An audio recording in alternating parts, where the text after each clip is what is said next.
চা এই জিনিসটা কম বেশি আমরা সবাই ভালোবাসি। আমি নিজেও দুবেলা চা খাই, সকাল আর বিকেলে। তবে ইদানিং নিয়মটা একটু বদলেছে। কালের নিয়মে আর আমার কিছু খুব কাছের মানুষের জন্য আজকাল চাটা একটু বেশি খাওয়া হয়। তাই আজ আবার চলে এলাম গরমকালের আরেকটা গল্প নিয়ে। আর কোথায়? সেই চেনা বারান্দায়। আমাদের পাড়াটা দুটো রূপ আছে। দুপুরবেলা বা রাত্রেবেলা যেমন এটা খুব শান্ত থাকে, বিকেলবেলায় পাড়াটা জেগে ওঠে। কেউ কেউ ইভিনিং ওয়াকে বেরোয়, কেউ গল্পের টানে, কেউ শুধুই হাওয়া খেতে।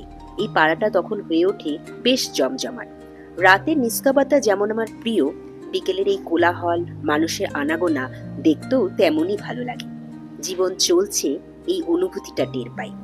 আর হাতে যদি এক কাপ ধোয়া ওঠা চা থাকে, তাহলে তো সোনায় সোহাগা। চায়ের কাপে চুমুক, চোখ বারান্দার বাইরে, আর কানে ভেসে আসে পাড়ার টুকরো টুকরো গল্প। পরের গল্প নিয়ে তাড়াতাড়ি আসছি।